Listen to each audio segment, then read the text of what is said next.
Imagine this scene. It's July 2025. You're inside the Deir Maulis Specialized Hospital.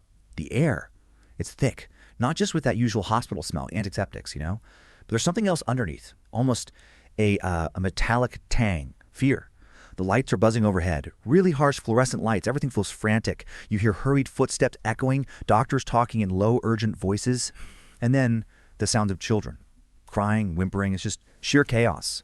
3 children have just been brought in. They're convulsing. Their temperatures are dangerously high. They're in terrible pain, stomach pain, and there's this strange white fluid coming from their mouths. They're unconscious. The doctors, the nurses, they're moving fast, desperately, but you can see the confusion on their faces. This isn't like anything they usually see. It's unprecedented, baffling, a complete medical nightmare unfolding right there. But what nobody realized in that moment, this was just the beginning, the start of a really complex criminal puzzle, a mystery that would hold everyone's attention, challenge seasoned investigators for the next 50 days. Yeah, from the get-go, this was an extraordinary challenge. For the medical teams, absolutely, but also for security. Those symptoms were so unique, so specific, it immediately raised flags. It wasn't just confusing, it felt intentional, sinister. They weren't just fighting an illness. They were up against something hidden, something deeply malevolent. Okay, let's unpack this because it's a lot. To really understand the horror, the depth of what happened, we need to go back, way back, to where it started, actually with a love story. One that, for a long time, seemed like it would have a happy ending. 15 years before that awful hospital scene back in 2010, there's Nasser. He's a free trader from Minya, and he meets Hashem. She's from Beni Suef.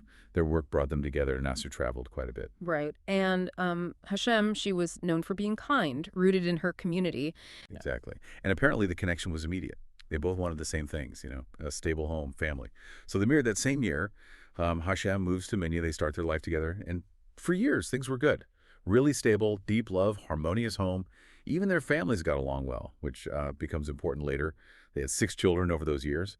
Nasser was seen as a good father. Hashem, completely devoted to the kids. A seemingly solid foundation. But totally. Yeah. But then someone else enters the picture. Hagar. She meets Nasser, and she's instantly, fascinated by him. And her presence, it starts to change things, slowly at first, but noticeably. Nasser's behavior towards Hashem, towards the kids, it shifts. He gets caught in this internal conflict, right? Torn between Hagar and the family he's built, the family his own family loves. Hashem feels it. She gets uneasy. Eventually, she confronts Nasser about it. And that conversation, that's what really sets everything in motion. And this is where you see that destabilization happens so quickly. It's almost a textbook case in some ways. Hagar identified a perceived weakness or maybe just an opportunity, and she inserted herself. It looks like classic manipulation, especially if there's an underlying motive, like financial interest. What's really striking, though, is Nasser pushing for divorce. Despite, 15 years, 6 kids, the family bonds, it shows how potent that external influence became. He promised to support Hashem and the kids, set them up in a separate apartment, but still the break was decisive. Yeah, decisive is the word. And here's where it gets, really dark. Hashem moves out. Hagar, she doesn't waste a second, marries Nasser, moves right into the family home, takes Hashem's place, and outwardly she puts on this big show, promises to care for the kids like they're her own, affection, tenderness, all of it. But underneath, it seems her motives were very different. Greed. Self-interest. A complete facade. Seems like it. Meanwhile, you have Hashem. She gets proposals, apparently, other offers of marriage, but turns them down. Her focus is entirely on her children, and she keeps things respectful with Nasser, with his family, doesn't badmouth anyone. But this dignity, this continued connection, especially the bond with the kids, it infuriates Hagar. She sees Hashem as a threat, a constant reminder, maybe? A reminder of what she displaced, perhaps, and maybe a threat to her own security in that position. Right, and then Nasser starts having second thoughts. He's unhappy with Hagar. He realizes what he gave up, the connection he had with Hashem. He actually starts seriously thinking about reconciling, getting back together with his first wife. He talks to Hagar about it, and she plays along, feigns acceptance, says, oh yes, maybe it is best for the children if their mother comes back. Wow. So pretending to be understanding. Exactly. But secretly, she's plotting. She needs to secure her position. And her focus shifts to having a child with Nasser for inheritance, to lock down her financial future no matter what Nasser decides about Hashem. A calculated move to secure her own interests, regardless of the emotional cost to others. And then comes this offer. Hashem's new place is basic. No fridge, no oven. So Hagar comes forward, all generosity. Oh, let me store your food for you on my fridge. Let me bake bread for you in my oven. On the surface, it looks like kindness, right? Helping out. But in Hagar's mind, it's a crucial part of her plan. It gives her access, control, Access to their daily food. precisely. Okay. But Hashem starts feeling uneasy again. The food Hagar brings, it tastes strange sometimes, looks a bit off, but her mind doesn't go to poison. Not at all. She suspects black magic. She thinks Hagar is trying to cast spells to keep her and Nasser apart permanently. She even begs Nasser, please just buy me a fridge and oven so I don't need her help. Yeah. But he just brushes it off. Women's jealousy, he calls it. He has no idea. And that's the insidious nature of this kind of manipulation. Hagar weaponizes an act of charity. Offering help with food, something so fundamental, becomes the delivery system for her plan.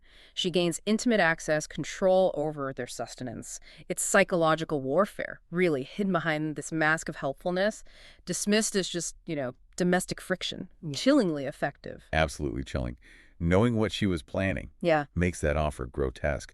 So the stage is set. Hagar has the means, the motive, the access. She moves forward with the plan. The day it happens, she goes to the market, buys vegetables, goes home, bakes bread. Then she takes the fresh bread and the vegetables over to Hashem's apartment, delivers them herself. Just a normal delivery, seemingly. Completely normal. Hashem takes the food, no reason to suspect anything beyond maybe some bad feelings or, like she thought, magic. She prepares lunch, Right. cooks the vegetables, some meat, rice, and she serves it with the bread Hagar brought. But then something stops her. Just a feeling. Call it intuition, whatever. She doesn't eat the bread herself. That feeling saved her life. Incredible. A mother's instinct, perhaps. Maybe. The children, though, they eat the bread. They mention it tastes a bit funny. But Hashem, still thinking it's maybe just a harmless spell or something Hagar did to the dough, dismisses it. And then, less than an hour later, it begins. Catastrophe. The fever spikes. The stomach pain becomes unbearable. Convulsions start. They lose consciousness, one after another. Rapid. Incredibly rapid. It's a frantic rush to the hospital. The doctors are baffled. Multiple hospitals, different specialists. Nobody can figure it out. The symptoms are so severe. Temperatures over 43 Celsius, which is just extreme. Violent seizures, coma. First, 3 of the kids are admitted. Omar, Reem, Mohammed. Then the next day, the other 3, Ahmed, Farha, and Rama, they get sick too. Same symptoms. Rush to the hospital. And then the news gets even worse. Nasser, the father, he develops the exact same symptoms. Severe. He's admitted to a different hospital. The way this poison worked, its ability to mimic severe illness, that's what caused so much confusion. Standard tests for bacteria, viruses, common toxins, they all came back negative. Doctors were looking for infections, maybe food poisoning, but this was different. This was likely an organophosphate pesticide. These are neurotoxins. They attack the nervous system, shut down vital functions. They don't show up on basic tox screens. It creates symptoms like high fever, convulsions, respiratory failure, mimicking severe natural disease states. That's why it stumped everyone initially. That explains the medical mystery side of it. Yeah. Just terrifyingly effective. Yeah. And the tragedy just kept unfolding. Hour by hour, the children's conditions worsened. Yeah. And the question hangs heavy in the air. Who did this? Who could do something so horrific? Naturally, suspicion first falls on Hashem. She cooked the meal, she served the food, and crucially, she didn't get sick, so she's arrested. But the shock, the trauma, she collapses, has convulsions herself, and ends up being admitted to a psychiatric hospital, which, complicates things. Right. It muddies the water significantly from an investigative standpoint. Then the first death, 9-year-old Mohammed. He succumbs to the poisoning. Then the other 3 who were admitted first, they pass away too, one by one. The authorities order immediate autopsies. They need answers. Samples are taken from the stomach linings, any leftover food traces. Trying to find the substance, the cause. Exactly. And as the other children are fading, Rama, she's the eldest, 14. She's the only one still conscious enough to speak, just barely. And she tells the doctor something crucial. She says, we ate vegetables, rice, meat, and bread. And then she adds, Mom cooked it, and she ate with us. This throws the investigators for a loop. If the mother ate too, how is she okay? If she cooked it, how did the poison only get to the kids? It doesn't add up. That detail is the pivot point. It challenges the initial theory completely. Definitely.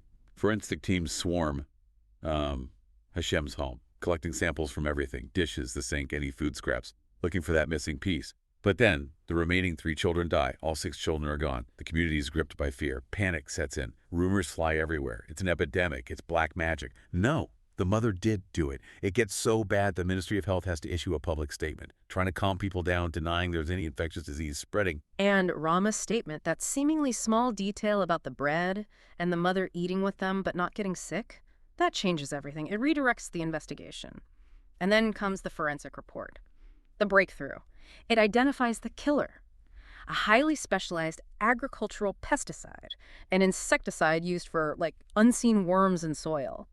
And the report highlights its characteristics: tasteless, odorless, undetectable by standard hospital tests. You need advanced forensic toxicology labs to find it. Its effects are catastrophic, as we saw, paralyzes organs, sends temperature skyrocketing, causes convulsions, coma, death. Swiftly, the medical team stood no chance against something like this without knowing what it was. Finding the weapon that unlocks it. The puzzle pieces slam into place.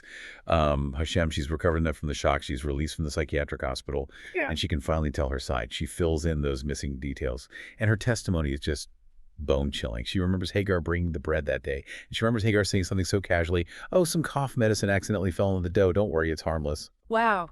The audacity. A prepared lie. A prepared, deadly lie. And while Hashem is giving her statement, more devastating news arrives. Nasser, the father, he's died too, in his hospital bed, for the same poisoning. That makes 7 victims, 6 children and their father. The focus immediately shifts, laser-like, onto Hagar. Her home is searched, and they find it. Baking tools, they test them. Traces of the exact same pesticide found in the victims. Undeniable proof. The physical evidence linking her directly to the delivery method. Exactly. Hagar denies it at first. Oh. But faced with the evidence, the testimony, she breaks. She confesses everything. Admits she deliberately poisoned the bread. Her target was Hashem and the children. Her motive, pure jealousy, fear that Nasser would leave her, go back to Hashem. She wanted him all to herself. She eliminated the competition. And the hypocrisy, it's staggering. She admits she went to the hospital, pretended to be concerned, checking on the children she poisoned. She went to their funerals, wept hysterically, all while carrying this monstrous secret. It's almost impossible to comprehend that level of manipulation and coldness. To enact such violence and then perform grief so convincingly. It speaks to a profound lack of empathy, a detachment from reality that's truly terrifying.